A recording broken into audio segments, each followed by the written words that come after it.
On a le plaisir d'accueillir aujourd'hui Nicolas Da Seva pour une interview autour de son livre Pax Dystopia, dont il y a énormément de choses à dire, donc je vais essayer de faire un tout petit résumé, hein, et vous me corrigerez si je me trompe. Donc on est en 2060, Logan Fortier, la quarantaine, vit dans un monde où il n'a pas sa place, hein. La question de pas sa place, on pourrait y revenir. Société totalitaire où toutes les joies simples qui faisaient les êtres humains ont disparu. Alors il tombe un jour sur un livre, par chance aussi, car la plupart des livres ne font plus partie du quotidien. Donc ce livre qui s'appelle aussi Pax Dystopia, on y reviendra, écrit 40 ans plus tôt, et il décide de retrouver son auteur qui est isolé dans un coin protégé, hein, un peu hors monde, en Uruguay, dans un village, la Esmeralda. Alors à partir de là, parce qu'il y a deux parties au livre, la seconde partie du livre commence où il interviewe l'auteur de Pax Dystopia. Alors que la première partie décrit un peu l'existence de Logan Fortier. Oui, il a déjà révélé beaucoup de choses là. On a bientôt le nom du meurtrier, là, faites gaffe. On l'a pas dit. Avec, dans la première partie du livre, beaucoup de citations du livre de Pax Dystopia. Alors, c'est une perspective en abîme. Hein. C'est ça, ouais, c'est une mise en abîme d'un livre dans un livre, ouais, tout à fait. Donc alors, ce qui est assez incroyable, c'est que le livre a été écrit, le vrai, celui-là a été écrit est sorti en avril 2020. Oui, en mai 2020. En mai 2020. Non, en mai 2021, le livre est sorti. 2021. 2021. Et le monde que vous... Ouais, c'est parce que depuis 2020-2021, avec ce qui se passe, on confond pour les dates. Ce monde que vous décrivez est très proche du nôtre. Et voilà, il y a une pandémie qui arrête le monde, qui change totalement. Mais ça va même plus loin que ça, parce que en fait, j'ai commencé à écrire ça en 2017. J'allais vous demander quand vous aviez commencé à écrire. J'avais déjà écrit ça en 2017. C'était des bouts ici et là. Hein. C'était pas structuré absolument, mais c'était un essai à la base qui parlait du passé, du présent et du futur. Et il était question en 2020 d'une pandémie mondiale qui était en fait plutôt une orchestration pour changer de paradigme. C'est arrivé, donc je m'y suis remis et j'ai développé tout ça. Alors, on sait que les puissants, comme vous les appelez un peu, les grands organisateurs. Hein. C'est le personnage qui les appelle comme ça, les grands organisateurs. Le personnage, je vais parfois un peu me perdre, hein, parce qu'il y a des... C'est un peu, on y reviendra, c'est un peu un roman quantique comme ça. Hein. C'est pas faux. Les grands organisateurs actuellement ont écrit un peu ce qui se passe. Leur cynisme a atteint, n'a plus de limite. Et leur projet démoniaque, on sait que Klaus Schwab, par exemple, dans The Great Reset, a quasiment tout dit. Est-ce qu'en 2017 vous l'aviez lu, ou est-ce que vous étiez basé sur la pandémie de 2008-2009, H1N1, qui était un échec C'était un premier essai avorté, ouais, tout à fait. Ouais. Mais moi, j'ai pas lu ce monsieur Schwab avant, mais c'est plus une observation, une synthèse de toute l'histoire, mais qui n'a pas commencé en 2020, qui est déjà antécédent à tout ça. Et on trouve d'ailleurs plein de traces, plein de documents, de projets qui correspondent à tout ça. Et la pandémie semblait quand même un des 3 ou 4 scénarios les plus probables, si ce n'est le plus probable. J'ai choisi celui-là, j'aurais pu en prendre un autre, mais je voyais bien qu'on allait arriver dans une séquence comme ça. D'ailleurs, en lisant ou en suivant des gens qui sont spécialistes en collapsologie, tous ces domaines-là, on voit qu'il y a une séquence 2020-2030 qui est indéniablement, ça va mal se passer, ou il va se passer quelque chose, enfin, on va changer de monde quelque part. C'est en train d'arriver, et c'était un peu facile à prédire quand même. Ça me paraissait évident que quelque chose allait se passer. Voilà. Oui, Bernard Charbonneau l'avait dit, hein, ce serait l'idéal qu'on ait une maladie ou quelque chose qui ne tue pas vraiment les gens, mais que tout le monde pense terriblement mortel. De toute façon, il fallait quelque chose de global qui concerne tout le monde. Ouais, tout à fait. Alors on n'est pas vraiment... Ah, il est écrit roman, mais on n'est pas totalement dans un roman parce que on est tellement proche du réel que la fiction et le réel se rejoignent. On n'est pas vraiment dans une dystopie aussi parce qu'on est fort proche du réel. On est déjà dans une dystopie maintenant, je pense. On a déjà commencé. Le réel est dystopique en fait. Oui, le réel est dystopique, je pense. Ouais, c'est parti. Ouais. Parce que là, ce qui se passe, c'est... D'ailleurs, voilà, puisqu'on revient dans le réel, hein, on passe du roman réel, page 206. Donc, je rappelle que l'ouvrage a été terminé en 2021, je veux dire publié en 2021. Terminé en 2020. Ouais. Terminé en 2020. Page 206. par rapport à la vaccination. Elle servait à entrer dans le cycle infernal de la vaccination en vie. La supercherie, on parlait d'une supercherie. Je dis vaccination, entre guillemets, pour nous remettre dans le contexte de l'époque, mais rappelons qu'il s'agissait bien d'une thérapie génique inédite, expérimentale. Donc, dès 2021, lors des campagnes de vaccination, des officiels de la politique et de la médecine expliquaient, sans être gênés, que les vaccinés étaient plus vulnérables face aux réinfections et aux variants. On est en plein dedans, là. Cette seule information aurait dû alerter les foules qui se précipitaient pour les injections successives. De plus, des experts ajoutaient que les vaccinés répandaient plus de particules virales que les non-vaccinés, qu'ils étaient plus contagieux, ce qui s'était déjà vérifié précédemment avec les vaccins contre la grippe. Là, on est en période dans le réel, on est dans une période où ils sont en train de nous expliquer, hier en conférence de presse, qu'il fallait la 3e dose pour les gens qui, maintenant, avaient pris 2 doses, mais qu'elles étaient plus utiles. C'est incroyable, on est dans votre récit, on est dans ce schéma où les gens ne se rendent même plus compte de la supercherie, au fait. Mais oui, mais tout ça est antécédent à cette pandémie.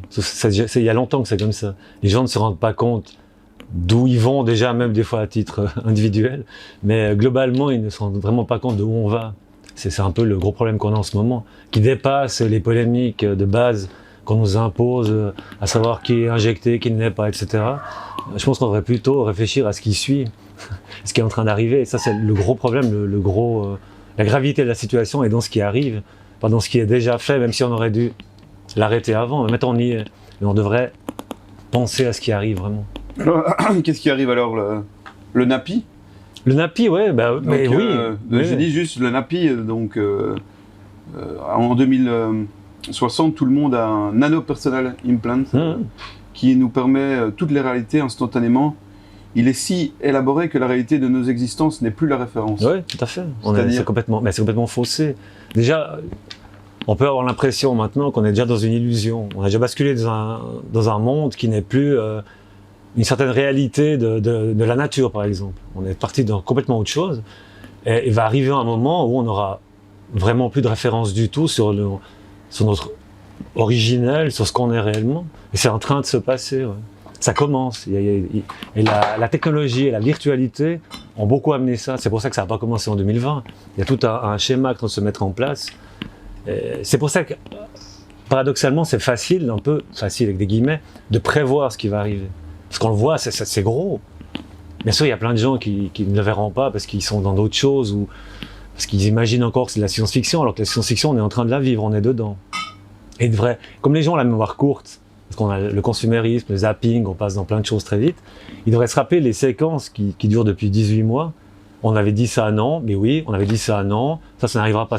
Et ainsi de suite. Maintenant, dire que et là je suis sympa de dire ça dans 40 ans, ça se trouve dans 10 ans, dans 15 ans, on aura tous un plan qui sera vraiment incorporé à nous et qui nous permettra de faire des choses ou de ne rien faire du tout, ou qui pourra nous arrêter très facilement. C'est pas de la science-fiction, c'est pas un truc extraordinaire, non, c'est en train d'arriver. Ouais. Et ça, c'est terrifiant. Oui, c'est aussi un peu pour ça un roman d'anticipation. C'est un peu pour nous prévenir. Mais c'est vrai qu'il y a un peu le phénomène du pas dans la porte. Les gens ont accepté ça, notamment le confinement, les masques.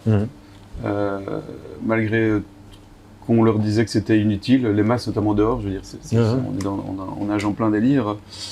Alors on est plus dans une dystopie, et là on vient sur le titre du livre. Pax Dystopia, en fait, vous dites, c'est au final la dystopie absolue, celle qui s'intègre à merveille avec la dictature et le contrôle, c'est la paix. La paix où plus rien ni personne ne bouge. La paix par l'abrutissement, par la dissolution de ce que nous sommes. C'est l'apothéose, elle dépasse toutes les autres options, on peut l'appeler la Pax Dystopia. C'est le summum de l'élimination. C'est la réussite absolue, ouais. Pour ceux qui veulent maîtriser l'ensemble, ouais, c'est la réussite absolue. C'est ce qui va peut-être arriver.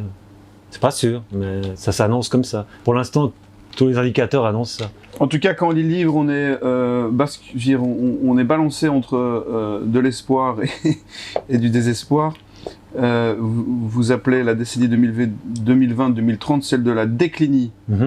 10 années pendant lesquelles les grands organisateurs auront planté leurs ultimes semences, si bien que le retour à l'ordre, fût-il totalitaire, était souhaité et voulu par la majorité puis par tous. C'est ce qui arriva, c'était le socle de la Pax Dystopia.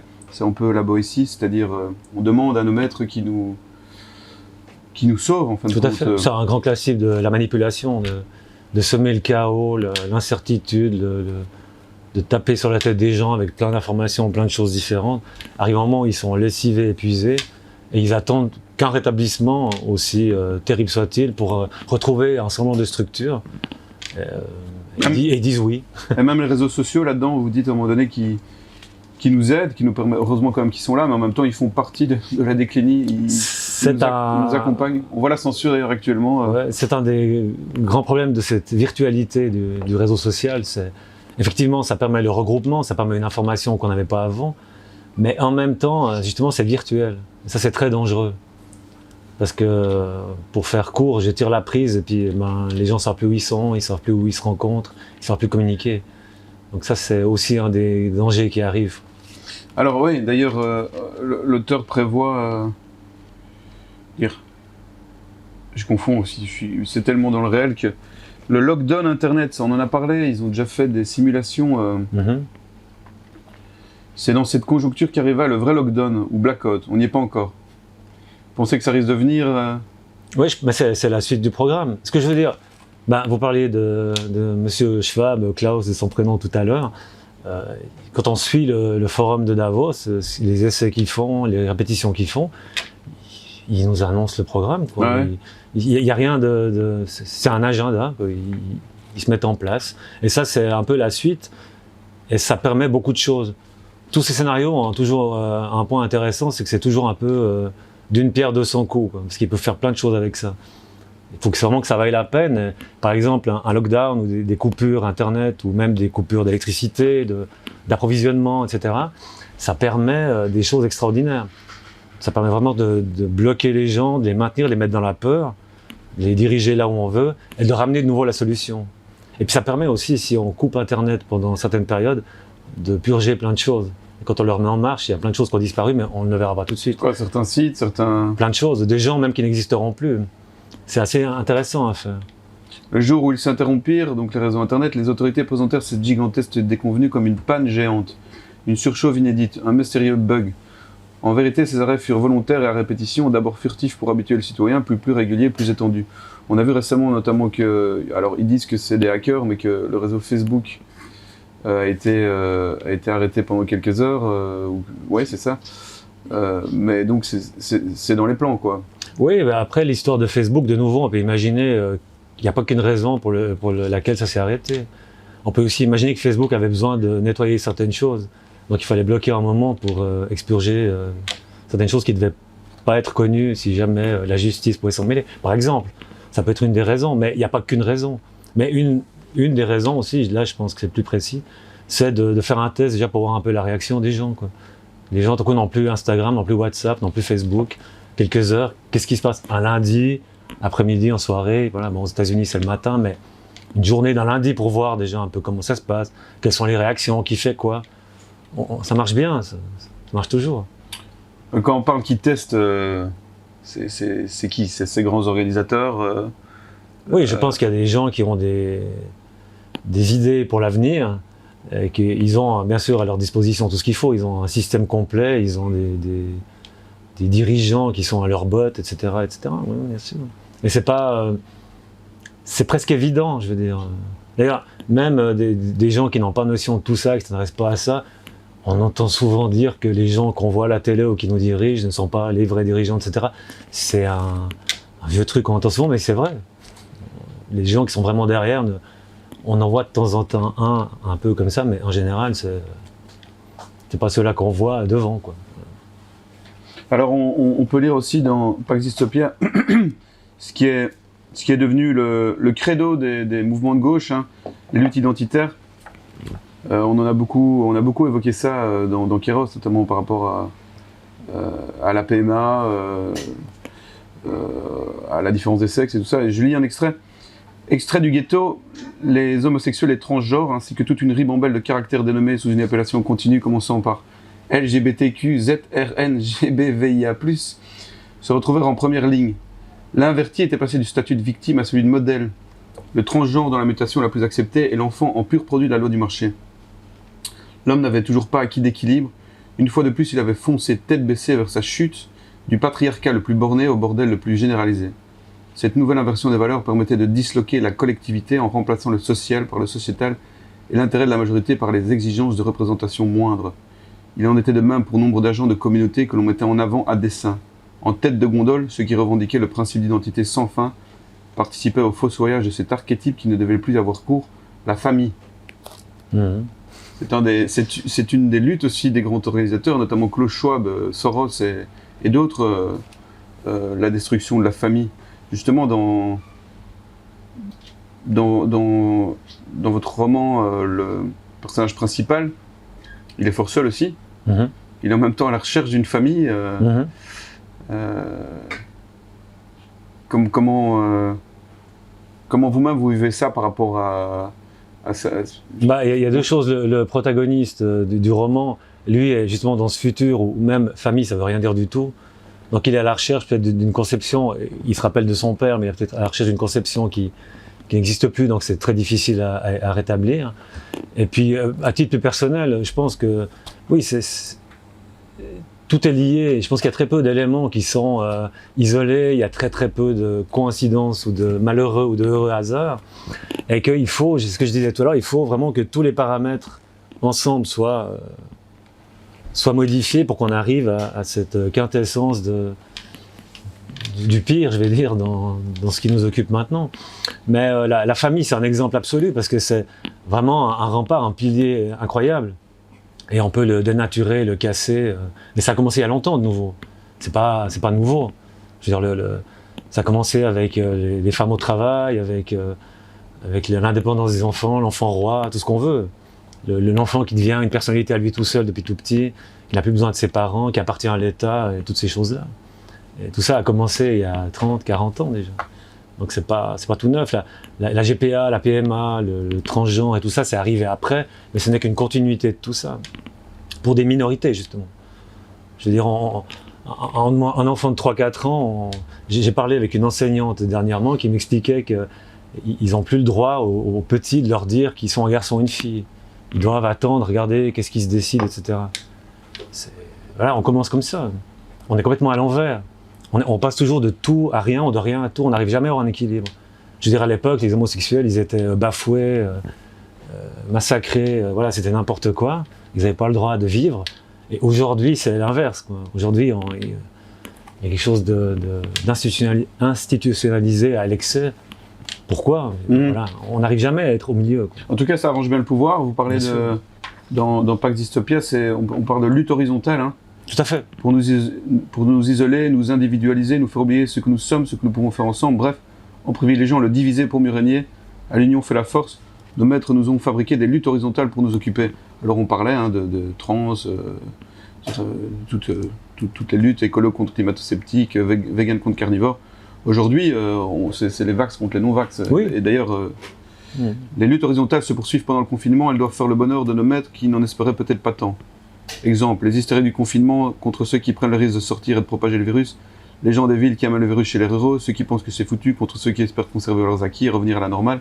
Et ça, c'est une séquence qu'on a vécue l'année dernière que les gens ont déjà oublié. Ils ont oublié qu'il y avait des trucs terribles comme ça. L'infirmier qui pouvait plus rentrer dans son immeuble, les voisins pensaient que, comme il travaillait à l'hôpital, il allait amener le virus dans l'immeuble, etc. On avait plein d'anecdotes comme ça terrifiantes, où ces luttes horizontales sont là pour ça. On va jamais à la source du problème, au vertical des gens qui sont dessus. C'est toujours, et on organise ça. Les hommes contre les femmes, les blancs contre les noirs, les musulmans contre les chrétiens, on fait que ça. Et ça marche bien. Ouais, tout le monde rentre dedans, c'est terrible. Et là, maintenant, c'est les non injectés, soit les injectés, puis moi j'ai ci, moi j'ai ça.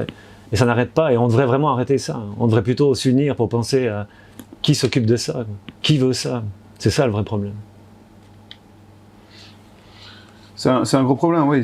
Ça les arrange très bien qu'on se chamaille et qu'on se batte entre nous. Et ça arrange très bien une certaine gauche aussi. On voit qu'elle a la capacité de réunir des masses pour des questions identitaires et, qui sont importantes aussi, mais des questions de...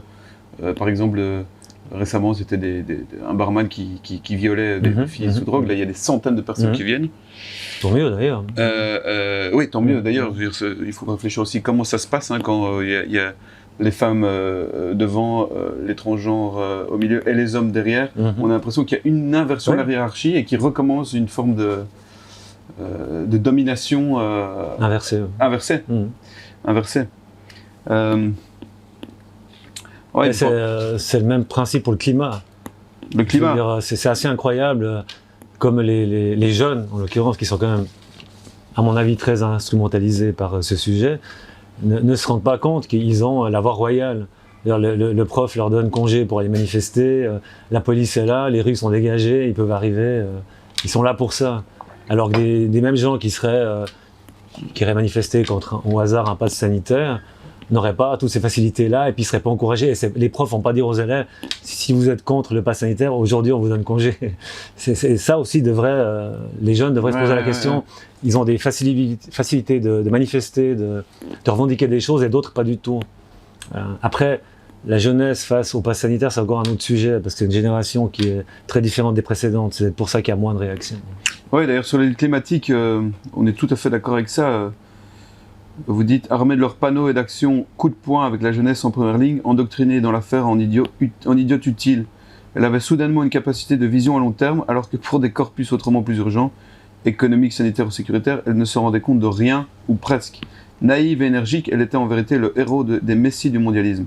Ou comment protéger le climat était devenu se noyer dans l'uniformité, dans le grand tout, sans identité, sans garure, sans territoire. Alors c'est très dur à entendre pour beaucoup, mais on raisonne avec ça, cette jeunesse et de ces gens qui nous font croire que les luttes climatiques sont subversives, alors que, comme vous dites, les vraies luttes sont ailleurs. Tout à fait. Sont toujours... Mais c'est ce manque de réaction, on va dire, face au temps qui arrive, au temps où nous sommes déjà, s'explique... il faut chercher au niveau des jeunes, il y a quelque chose d'intéressant, c'est que je pense qu'il y a deux explications. La première, c'est que je pense que c'est la première génération, contrairement aux précédentes, qui est sur le déclin. C'est-à-dire qu'il y avait toujours le truc de l'époque qui est vrai, où on disait les enfants vivront mieux que les parents, que les grands-parents, etc. Ils avaient toujours un espoir du futur, qui était différent, avec un meilleur confort, une meilleure place, quelque chose d'intéressant dans la société. Et là, on va dire que la génération qui a... celle du 21e siècle, c'est qu'il y a environ 20 ans aujourd'hui, et la première génération à qui on a présenté quelque chose de très incertain, de très effrayant. Ce qui fait que cette génération-là a fait quelque chose que les autres n'avaient pas fait, elle ne s'est pas rebellée. Parce que la révolte adolescente, c'est un classique, toutes les époques, en guerre contre les parents, le système et tout. Ouais, c'est faussement rebellé dans la consommation. Oui, c'est un classique, quoi, voilà. Mais c'est un peu inné comme ça. L'adolescente veut s'affirmer, etc. Et là, ce qui s'est passé, c'est que pour la première fois, je pense qu'on a une génération qui voulait pas combattre le système, mais qui voulait en faire partie, qui voulait que quelque chose existe. Donc là, elle va accepter beaucoup de choses, elle va pas être combative. Et c'est ce qui est en train d'arriver. Je pense que c'est une bonne explication. Cumuler encore une deuxième chose, c'est quand même un peu, on assiste à l'avènement de l'enfant roi, comme c'est vrai. Combiné à la technologie, les jeunes aujourd'hui, je les vois pas très combatifs, mais sur aucun plan. Même pas, je veux dire, même pas physiquement. Je veux dire, ou alors c'est des racailles en bande qui vont frapper au hasard, mais moi je croise des jeunes. Mais qui se masquent quand même. Hein. Ouais. Je croise des jeunes aujourd'hui, je les vois pas, je les vois pas combatifs, mais à aucun titre, quoi. Et il y a quelque chose de très mou et de très plat. Voilà. C'est aussi la première génération mondialement qui ne peut pas se projeter dans l'avenir, quoi. Donc c'est très effrayant. C'est profondément angoissant. Tout à fait. Donc, qu'est-ce qu'on va faire? On va essayer si on me propose quelque chose, si on m'amène une structure, quelle qu'elle soit, je vais un peu y aller, je vais pas la contester, parce qu'enfin, il y a un semblant de quelque chose, donc je vais y aller. Donc, je vais pas commencer à me battre, je vais plutôt m'assimiler. Et il faut en passer par un masque, des injections, un implant, je vais y aller, parce que voilà, je fais partie du truc. Enfin, on a une société, on a quelque chose. Ouais, pour éviter le nomophobie, par exemple, no mobile phobie, hein. Ils sont prêts à tout. Bon, il doit y en avoir quelques-uns quand même qui résistent, mais on les voit pas beaucoup, parce que c'est aussi... Il y en a qui résistent, ouais. C'est aussi un des traits des médias de masse, c'est de nous montrer uniquement l'opinion publique qu'ils veulent bien nous montrer. Tout à fait. Mais le revenu universel, vous en parlez dans votre livre, ça, il y a plein de gens qui pensent que c'est une chose fantastique. Le revenu universel. Le revenu universel, c'est un merveilleux piège. C'est vraiment une fausse bonne idée, vraiment. Une idée qui tutoyait l'utopie et qui n'était qu'une ramification de l'autocratie. Anéantis, les peuples y virent un renouveau et comme pour leur répéter sous condition, ils approuvèrent. Le dit revenu universel n'était qu'un leurre, il permettait juste de survivre pour autant qu'on reste chez soi et qu'on limite ses activités. Qu'on ne crée rien en fait aussi. Ah non. Comme si le travail n'était pas quelque chose normalement de valorisant. Mmh. Bon, on sait qu'il y a 70% ou 90% de bullshit job, mais à la base, vous en parlez aussi dans le livre, l'artisanat et tout ce qui est... D'ailleurs, on voit qu'il y a quand même quelques personnes qui, avec le Covid, se sont dit « mais qu'est-ce que je fais de ma vie ?» Oui, ça c'est un des points positifs. Il y en a plusieurs, il y a plusieurs points positifs à ce qu'on vit.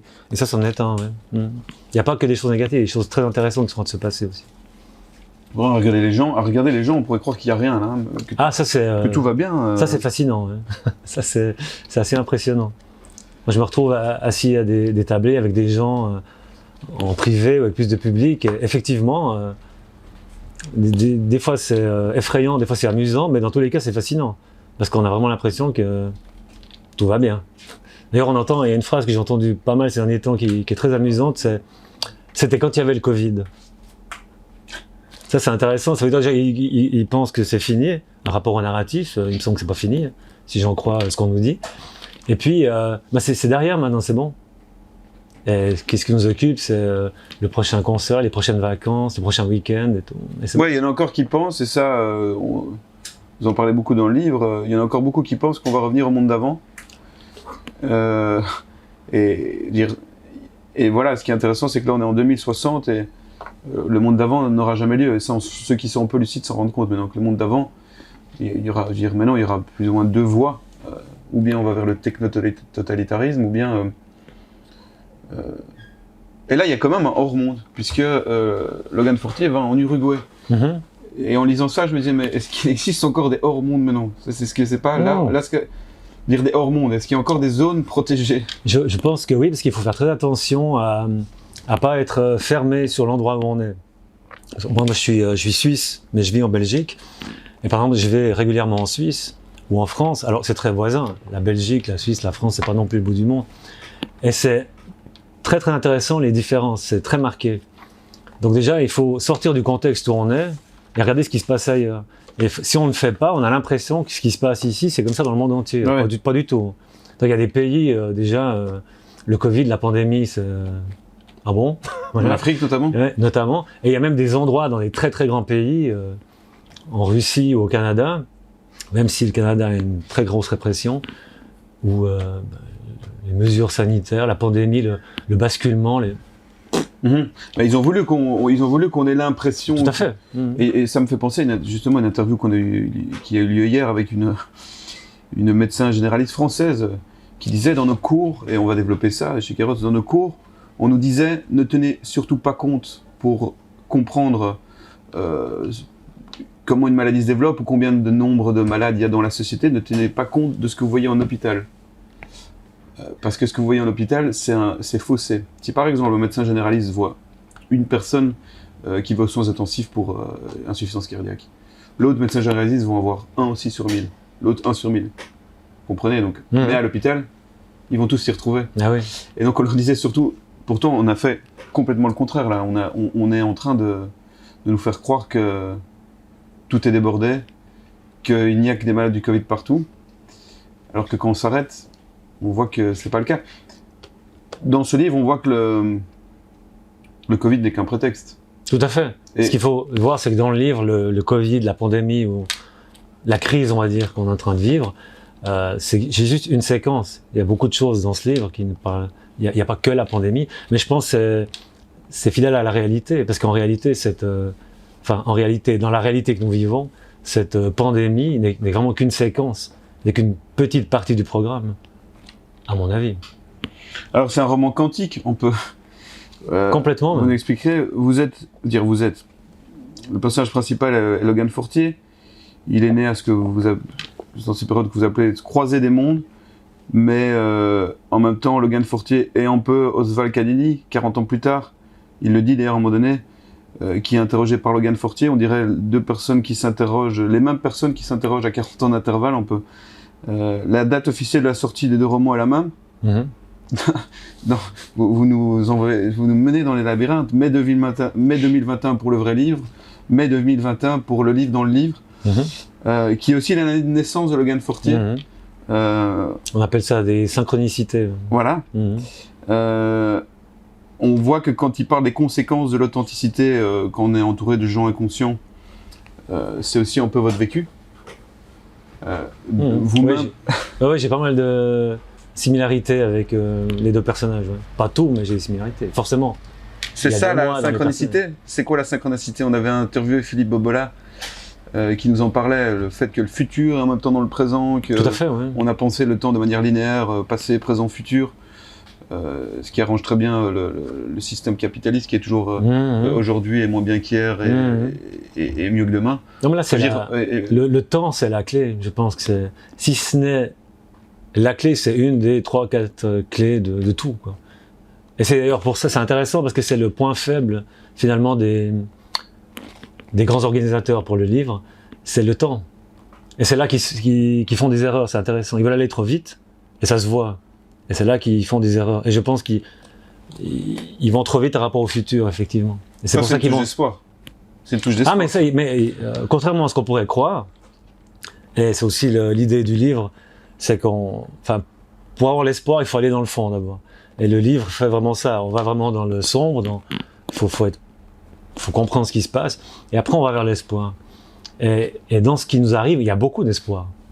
Moi, je pense... ça devait arriver, au fait. Ah, déjà, quelque chose devait arriver. On pouvait pas. Maintenant, à savoir, est-ce que quelque chose devait arriver quantiquement, naturellement, et des gens qui veulent garder la main se sont greffés là-dessus avec quelque chose de factice pour pouvoir le maîtriser, ou bien est-ce que ce qu'ils ont voulu faire a créé ça? Moi, je pense peut-être un peu des deux. C'est de voir une synchronicité à suivre. Ouais, donc il y a un mélange d'optimisme, de pessimisme, même si je suis pas fanatique de ces deux adjectifs. Le futur semble écrit, puisque 40 ans après, en 2060, tout ce que prévoyait Oswald Kadis s'est produit. En même temps, vous croyez en des possibles, le futur est dans le présent. D'ailleurs, en exergue de votre postface, qui est aussi une préface, parce que vous l'avez postface, préface, et un proverbe irlandais, l'espoir est ce qui meurt en dernier. Tout à fait. En même temps, on croit parfois lire du Rémy Samprin, l'abîme se repeuple ou l'administration du désastre, qui nous plombe. Moi j'adore, mais c'est-à-dire que quand on lit Rémy Samprin, on se dit un peu que tout est foutu, qu'il est trop tard. D'ailleurs, ça revient quand même dans le livre, à un moment donné, qu'il est trop tard. Donc un peu une forme de lucidité qui confine au suicide.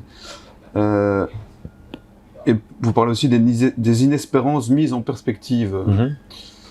Donc on est un peu noyé. Qu'est-ce qu'on doit dire à la lecture du bouquin si on peut dire qu'il y a un espoir de parler d'une personne qui sort de la lecture d'un bouquin, comment il peut être? Vous espérez quoi? Que quelqu'un une claque et qu'il se dise... Je pense qu'il y a deux aspects. Le premier, c'est justement peut-être une claque ou une réalité assez violente sur un maximum de sujets, parce que ça traite d'un maximum de sujets. Puisque on peut poser tous les problèmes qu'on veut, on peut expliquer tout ce qui ne va pas, mais après, il faut aussi amener des solutions. Et donc, il y a ça, c'est la première partie, et après, il y a les solutions, les espérances, ou les actions qu'on peut avoir, qu'on peut faire, qu'on peut surtout penser. Puisque la pensée, la projection de ce que nous sommes, de ce que nous voulons, est une des clés avec le temps, justement. Le temps, c'est le secret, je pense, ouais. Le temps, vraiment. Ceux qui luttent et les lucides disent on n'a plus le temps là. C'est vrai, mais c'est encore une façon de parler. D'ailleurs, ce qui est intéressant avec le temps, c'est l'idée du transhumanisme aussi. Ouais. Et on voit qu'il y a une peur chez ceux qui veulent amener tout ça, dans le sens où il y a une peur du déclin et il y a une peur de la mort, etc. Et c'est une inversion aussi. Et ils veulent consolider leur immortalité par une technologie, alors qu'on pourrait et qu'on peut avoir une immortalité par nous-mêmes. On peut avoir tout par nous-mêmes, on a tout à l'intérieur, et eux veulent amener une aide extérieure pour nous éteindre de l'intérieur. Ça, c'est intéressant. Et ça marche aussi pour l'immortalité, ou pour la longue vie, ou tout ce qu'on veut. On a le pouvoir de faire des choses extraordinaires, mais ça s'est arrêté en route, il y a encore des gens qui savent le faire. Et puis on a le pouvoir de changer tout ça. C'est ça qui est intéressant. Mais il est clair que si on suit le narratif maintenant, qu'on s'en détache, qu'on accepte ce qui se passe, ou qu'on veut croire qu'on va retrouver le monde d'avant, qui ne reviendra jamais. Et ce qui est terrible, c'est qu'il y a des gens qui s'imaginent être à nouveau dans le monde d'avant, alors qu'il n'est plus. Là, c'est compliqué. Mais heureusement, il y a d'autres gens qui ne pensent pas comme ça. Et je pense que c'est une force spirituelle qui n'a rien de religieux. Mais quand vous parlez d'immortalité, c'est d'une autre immortalité, parce que le transhumanisme, son fond de commerce, c'est nous vivrons jusqu'à 1000 ans. Tout à fait. Quand on parle d'immortalité, c'est beaucoup plus spirituel. Tout à fait. Le transhumanisme, c'est une immortalité factice, virtuelle, comme ce qu'on est en train de vivre. C'est une illusion, c'est une mécanique, c'est une machine froide qui éteint la nature, qui éteint la nature de l'être humain, de la nature en général, qui éteint tout, et c'est une erreur absolue. On est complètement inversé. On est dans une époque inversée, surtout. Si on prend d'un point de vue eschatologique, on est peut-être à la fin des temps, mais ça peut être long. On a interviewé Mathias de Smet, un psychologue clinicien très intéressant de l'université de Ghent, qui dit qu'on est complètement dans une période de manipulation des masses, mais qui a atteint son summum avec un délire collectif. Les gens sont fous, en fait, ils sont tous fous. Ils sont pris dans une folie de laquelle ils peuvent sortir, mais qui est vraiment Vous n'êtes pas d'accord? Folie, je pense que c'est un peu exagéré, c'est pas le bon terme. Folie collective. Ouais, mais le terme, moi, qui me plaît bien et qui résume vraiment, c'est la dissonance cognitive. Ouais. Et je trouve qu'on est vraiment là-dedans à titre individuel et à titre groupe et global. Mais d'ailleurs, les gens qui pensent être revenus au monde d'avant sont là-dedans. Parce que moi, je connais pas mal de gens que je considère comme intelligents, instruits, avec qui je peux parler, et qui savent, qui sentent qu'il y a quand même des incohérences générales, mais qui acceptent tout ce qui se passe, et qui y vont et qui acceptent la chose. Et ça, c'est la dissonance absolue. Il y a vraiment une contre-information permanente, et le cerveau accepte ça. Donc il y a quelque chose de... Il y a un court-circuit. Et je leur dis, c'est fascinant à observer. Je parle avec des gens, c'est incroyable. Oui, d'ailleurs, vous parlez dans le livre de agnologie, non? C'était quoi pour l'étude Agnotologie, ouais. Agnotologie, l'étude des ignorances, c'est très intéressant ça. Ouais. Ça met les gens mal à l'aise. Oui, tout à fait, l'étude de l'ignorance. Donc justement, Oswald Kadini avait répondu à des interviews et donné des conférences, donc après l'apparition de Pax Dystopia. Cette fois, il était direct, il n'avait plus de filtre, sinon ceux de son humour seraient partis. Mais de son propre aveu, il était déjà trop tard. À la fin de ses interventions, devant un public qui l'ovationnait, Kadini restait de marbre avant de déclarer « Vous applaudissez, vous êtes en accord avec tout ce que je viens de dire ?» et de démontrer « Alors, qu'allez-vous faire de maintenant réellement pour changer tout ça ?» Un silence gêné et d'autres applaudissements suivaient. C'est vrai que c'est souvent comme ça. Bah oui. L'info suffit plus, l'information ne suffit plus. Même les gens qui sont informés, on ne sait plus quoi faire non plus. Et lui non plus, en fait. Il a écrit un livre. Logan Fortier non plus, on ne sait plus trop comment faire. En même temps, il y a des gens qui nous disent, notamment Alain Deneau, que j'ai interviewé, un philosophe québécois, justement, qui disait poser la question de que faire, c'est déjà un aveu d'échec. Tout le monde sait ce qu'il peut faire. Tout à fait, ouais. À son niveau. À son niveau, notamment ici, dans le lieu où on est, qui nous accueille. Il y a d'autres cafés, ils sont tous soumis au Covid Safety Ticket. Peut-être que s'ils prenaient le temps d'aller tous se voir et de dire c'est terminé, on ne le fait pas.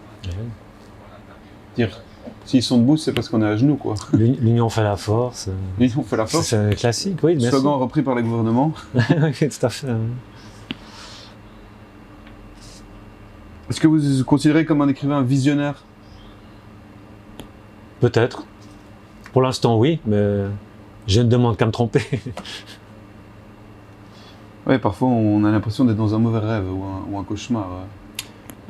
Moi, j'ai pas trop cette impression, puisque c'est comme j'explique parfois, quand les événements que nous savons ont commencé disons ici, en février-mars 2020, j'ai pas été... j'ai eu 2-3 jours d'interrogation à me dire, tiens, peut-être qu'il y a un virus mortel qui va décimer 90% de la population mondiale, ça peut arriver, bien sûr. Mais ça a duré 3-4 jours. Non. Et puis après, c'était parti, et voilà. J'ai pas été stressé, paniqué. J'ai plutôt été stressé, paniqué pas, mais stressé ou inquiet, pas parce qu'on nous a mis devant, mais plutôt par comment ça allait réagir. Et là aussi, le temps me donne raison que ça réagit pas très bien, quoi. Mais les gens étaient prêts. Non. Oui. En tout cas, les gens étaient prêts. Ils étaient prêts à accepter, à subir, oui, pas prêts ouais. à s'interroger, à se dire que c'était faux ou que c'était mal expliqué. Non. Ah oui, bien sûr, ils étaient préparés, ils sont préparés depuis longtemps.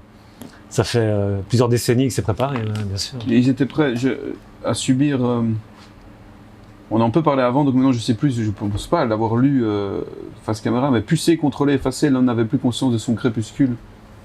Il n'attendait même plus la nuit, il le cueillait sans qu'il n'exprime de réticence.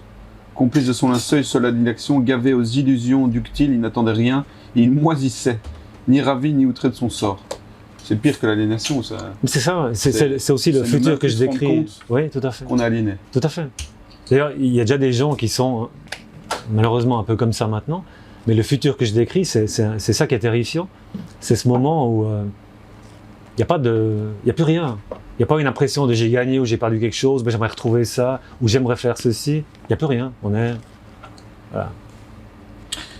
Alors j'entends souvent des gens dire que Netflix c'est bien parce qu'il y a des séries qui nous permettent de comprendre ce qui va venir. Alors moi je pense que c'est une manière de préparer le futur dans le présent. En quoi Pax Dystopia évite cet écueil en fin de compte parce que ce que tu dis, les gens pourraient se dire je m'y prépare aussi. Bon évidemment c'est pas de la science-fiction sur la télévision. Et tu le dis ici, donc ici sous couvert de films de science-fiction, fantastique, etc. On l'avait habitué à un monde, une technologie, des modes de vie qui lui étaient lointains, surréalistes, inexplorés, bref, qui ne les concernaient qu'en qualité de spectateur-consommateur. Mais il y avait dans ces allégories ce qu'on peut appeler un placement de produit. C'est une belle métaphore, tout le monde sait ce qu'est le placement de produit, pour faire de la publicité dans les films. Et j'ai toujours cette impression-là aussi que tout ce qu'on nous passe, surtout quand on sait que Netflix, je veux dire, c'est des milliards, c'est derrière ça des actionnaires. Et que l'arrière-grand-oncle d'un des deux créateurs de Netflix, c'était le nom m'échappe, mais c'était celui qui a notamment fait Propaganda. Bernès. Ouais. Edward Bernès. Ouais. Ah, ok. Les chats font pas des chiens. Ah, ça je savais pas. Donc voilà, je pense toujours que ces séries, en fait, ne nous aident pas du tout à comprendre le monde dans lequel on est, mais nous y préparent. Tout à fait. Quand on voit maintenant, ce qu'on regardait, c'est quoi cette série là, Black Mirror. Classique. J'en ai vu qu'une, un épisode, mais quand on pense il y a quelques années, qu'on voyait ça, qu'on pensait encore que ça serait improbable, impensable, en fait, il y a des épisodes de Black Mirror, on a dépassé la Black Mirror, on est plus loin. Et en quoi mais c'est vrai qu'en posant ma question, je me rends compte que c'est tout à fait différent, mais les gens pourraient aussi se dire, ah voilà, je m'y prépare, je vois ça, ou bien il y a une explication derrière, c'est ça aussi. Il y a une explication derrière. Il y a une explication de comment ils sont arrivés jusque-là. Il y a aussi un décryptage. Il n'y a pas seulement une série Netflix ou juste un film et puis voilà, tout est là. Et puis il y a aussi des solutions et de l'espoir. Parce que aussi ces séries-là, des fois, nous donnent quelque chose d'incontournable, d'inexorable. C'est comme ça, voilà. Voilà ce monde-là, c'est terrible. Voilà, c'est comme ça. C'est établi, celle-là. C'est arrivé.